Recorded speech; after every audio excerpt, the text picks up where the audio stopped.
Hello please. अब ये numerical मैं आपको स्टेट ऑफ मैटर से बता रहा हूं। सबसे पहले 1 नंबर करेंगे, फिर 2 नंबर। तो क्वेश्चन नंबर फर्स्ट के लिए यहाँ पर सॉल्यूशन, ये फर्स्ट के लिए यहां पर कहा जा रहा है कि using PV equal to NRT. तो अपने को यहां पर लिखना है पीवी इक्वल टू एनआरटी। ये आपको गिवन है, ठीक है। और अपना एम क्या है, यानी कि टारगेट, जिसे 2 प्रूव करते हैं। एम आपका यहां पर density is directly proportional to the pressure at constant temperature. Constant temperature, ध्यान से समझिए।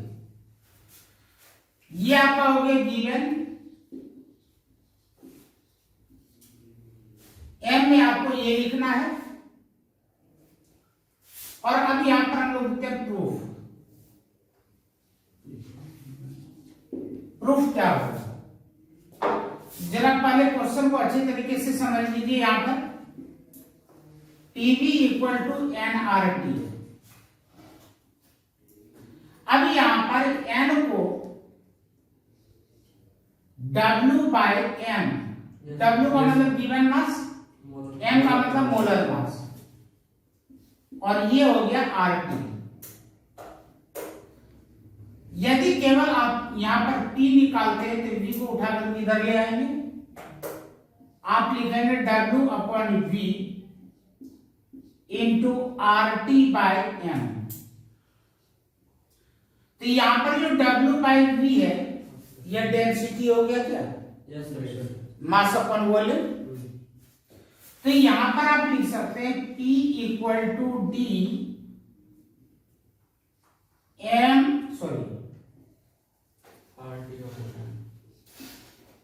RT by M। अब यहां पर क्या कहा जा रहा है कि टेम्परेचर आपका कांस्टेंट है, तो T आपका कांस्टेंट हो गया। R यूनिवर्सल गैस कांस्टेंट है, तो R भी आपका कांस्टेंट है। और M जो मोलर मास होता है वह भी कांस्टेंट होता है किसी पर्टिकुलर सब्सटेंस के लिए। तो इसका मतलब कि ये तीनों फिगर आपका क्या हो गया, कांस्टेंट ही तो हुआ। तो आप यहां पर P equal to D into constant लिख सकते हैं क्या? यस सर, कांस्टेंट लिख सकते हैं। तो क्या मिला यहां पर, P directly proportional to the D। Yes sir, यही चीज अपने को लाना था। चाहे P directly proportional to the D लिखे या D directly proportional to the P लिखे, ये दोनों एक दूसरे के डायरेक्टली प्रोपोर्शनल है। एक इंक्रीज होगा तो दूसरा भी इंक्रीज होगा, एक डिक्रीज होगा तो दूसरा भी डिक्रीज होगा। समझ में आ गया? Yes sir. Hello please. अब सेकंड क्वेश्चन, और सेकंड क्वेश्चन में क्या कहा जा रहा है कि at 0 degree Celsius the density of a gas, the density of a gas oxide. हमारे पास कोई गैस है जो कि ऑक्साइड है, चाहे वो कार्बन डाइऑक्साइड हो या कुछ भी हो, नो प्रॉब्लम। यानी कि कोई गैसियस सब्सटेंस है जो ऑक्साइड के रूप में है, चाहे वो कार्बन डाइऑक्साइड हो या सल्फर डाइऑक्साइड हो या नाइट्रोजन के ऑक्साइड हो, कोई भी ऑक्साइड हो सकते हैं, लेकिन वो गैसियस स्टेट में है। जब प्रेशर हमारा 2 बार होता है उस समय उस ऑक्साइड का जो डेंसिटी है उतना ही डेंसिटी नाइट्रोजन का 5 बार का है। क्वेश्चन को समझिए।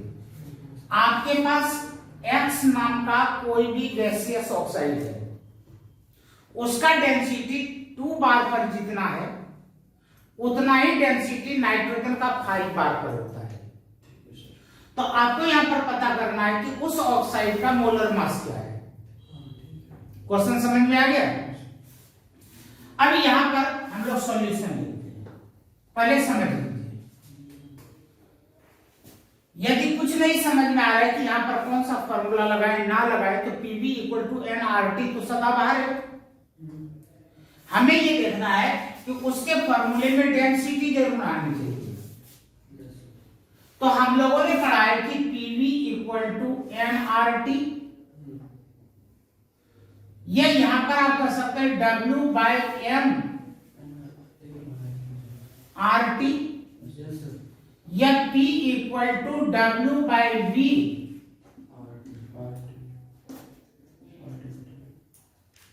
आर टी बाय एम, और डब्ल्यू बाय वी को डी कहते हैं। तो अब यहां पर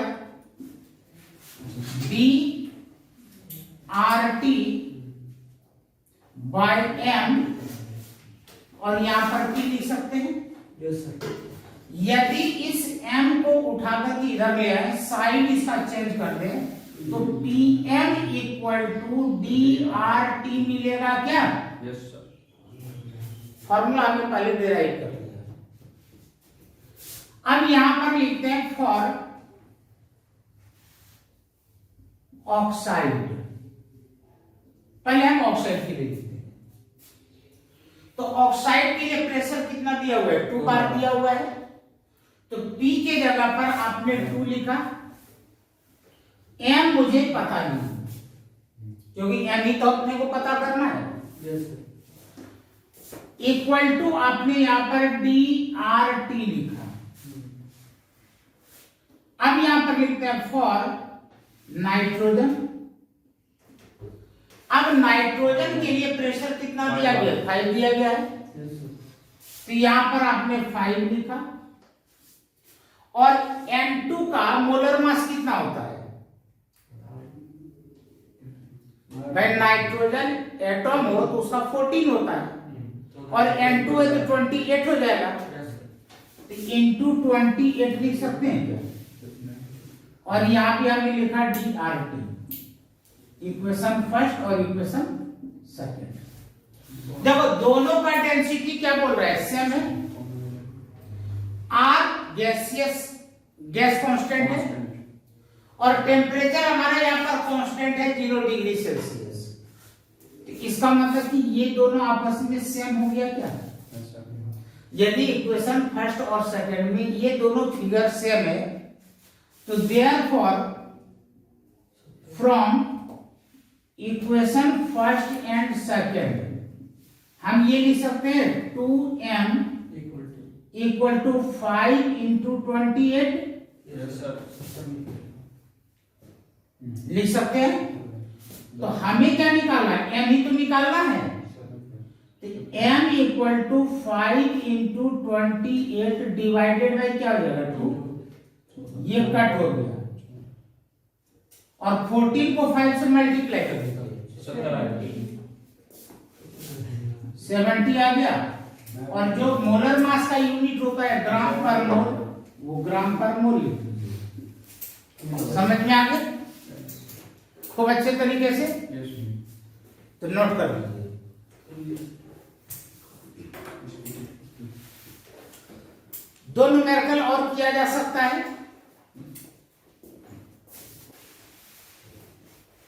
हेलो प्लीज, अब समझ लीजिए। अब यहां पर कहा जा रहा है कि दो तरह के आपके पास आइडियल गैस है।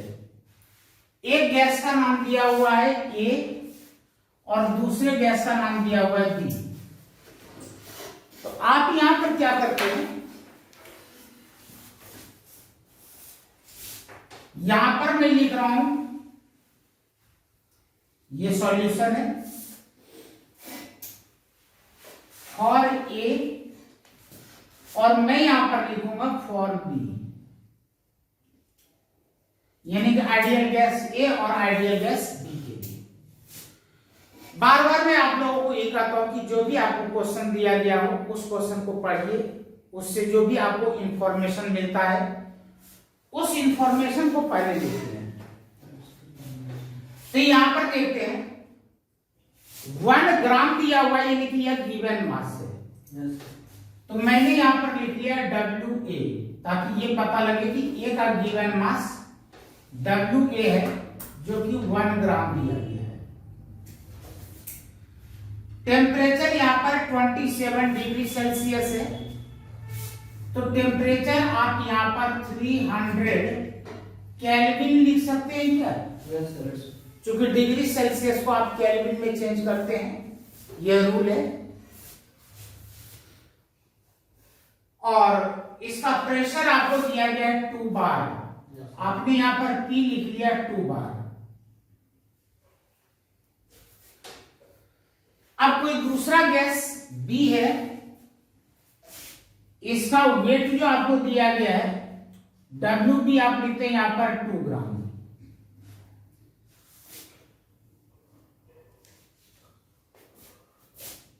बात को यहां पर समझिए, यह कंटेनर है, इसके अंदर ए नाम का कोई भी गैस रखा हुआ है। अब इसी सिलेंडर के अंदर, किसी दूसरे में नहीं, इसी सिलेंडर के अंदर कहा जाता है कि in the same flask at the same temperature. इसका मतलब टेम्परेचर भी यही रहेगा 300 केल्विन। प्रेशर बिकम्स 3 बार।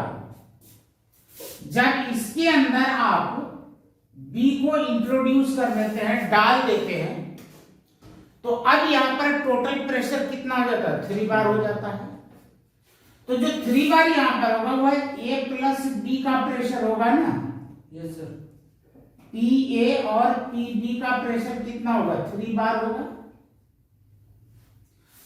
तो हमें केवल B का यहां पर प्रेशर लिखना है। तो P का प्रेशर कितना दिया गया है? 2 बार दिया गया है। तो PA की जगह पर 2 मैंने लिखा, PB अभी पता नहीं है, और टोटल 3 बार है। 1 बार। तो PB आपको यहां पर क्या मिला?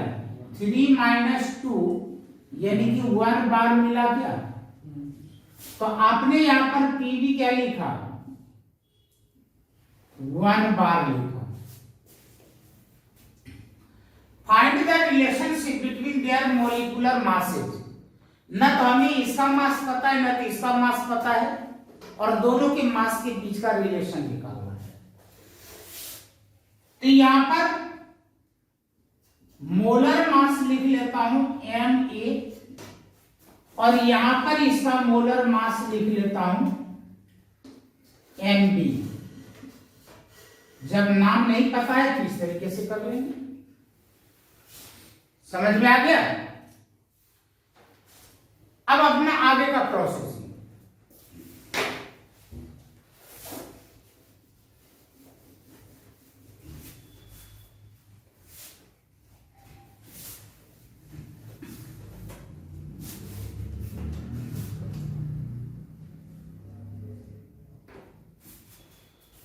मैंने आपको ये कहा था कि जब कुछ भी ना पता लगे तो आइडियल गैस का इक्वेशन का फॉर्मूला यूज करेंगे। तो यहां पर देखिए, PV इक्वल टू nRT इसके लिए भी यूज करेंगे, और PV इक्वल टू nRT उसके लिए भी यूज करेंगे। तो यहां पर इसका प्रेशर कितना है? 2 है क्या? वॉल्यूम नहीं पता है तो भी रहने दीजिए। N के जगह पर आप WB बाय MB लिख सकते हैं क्या? Into RT। ठीक है, तो WB आपका कितना है? 1 ग्राम। तो WB के जगह पर आप क्या लिख देंगे? 1 ग्राम लिख दिए, और तो कुछ नहीं पता है। चलिए उसी तरीके से इसके लिए प्रेशर कितना दिया गया? 1 बार दिया गया, तो P के जगह पर आपने 1 रखा। V इसका भी आपको नहीं पता है, और यहां पर 2 बाय MB इंटू क्या हो जाएगा? RT होगा क्या? हो गया? Yes sir. इसको मान लीजिए आप इक्वेशन फर्स्ट, और इसे मान लीजिए इक्वेशन सेकंड। अब आपकी मर्जी, इक्वेशन फर्स्ट को सेकंड से डिवाइड करो या सेकंड को फर्स्ट से डिवाइड करो, कोई फर्क नहीं पड़ना है। तो आपने यहां पर लिखा equation first divided by second. तो फर्स्ट में यहां पर क्या है 2v और सेकंड में 1v। 1 को आपने 2 से डिवाइड कर दिया, इक्वल टू फर्स्ट में आपको मिला है 1/mb इंटू RT, और यहां पर क्या हो जाएगा, यहां पर 2 नीचे जाएगा, mb ऊपर आएगा। यदि ये ना समझ में आए तो थोड़ा इसको अच्छे तरीके से समझ लो।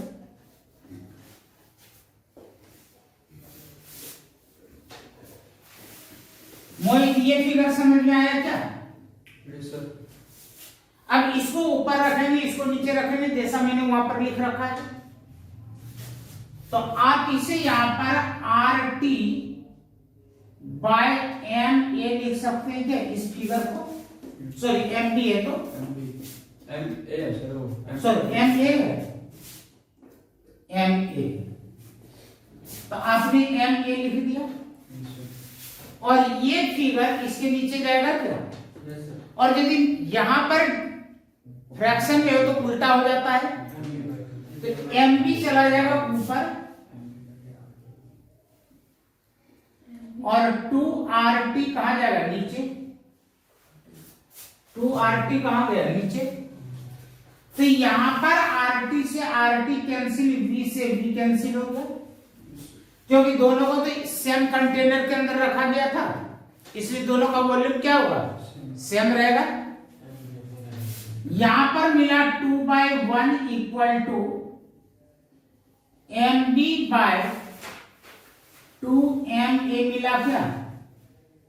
Yes sir. अब क्रॉस मल्टीप्लाई कर दो, रिलेशन डेवलप हो गया। तो therefore MB equal to 4MA। Yes sir.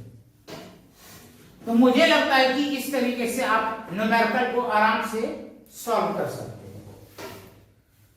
लगभग 99% बच्चे ऐसे होते हैं जो कि न्यूमेरिकल का नाम सुनकर के ही बेहोश होने लगते हैं।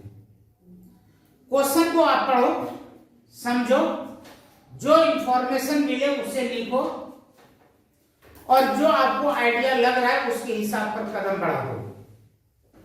आंसर की चिंता मत करना, चाहे 2 कदम पहुंचे या अपने टारगेट पर पहुंच जाए, न्यूमेरिकल आपके सॉल्व हो जाएंगे।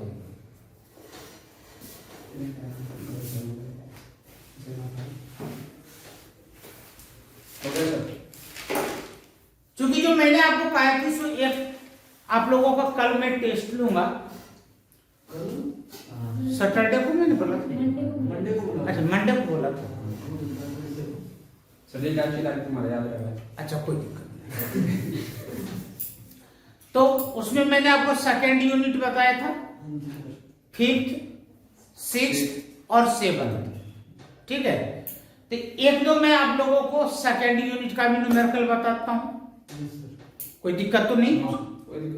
हाँ, तो एक क्वेश्चन नोट कर लीजिए सेकेंड यूनिट का। ये क्वेश्चन समझ में आ गया कि आपको कोई यहाँ पर रेडिएशन दिया गया है, उस रेडिएशन का वेवलेंथ आपको पता है, वेव नंबर निकालना है और फ्रीक्वेंसी निकालनी है।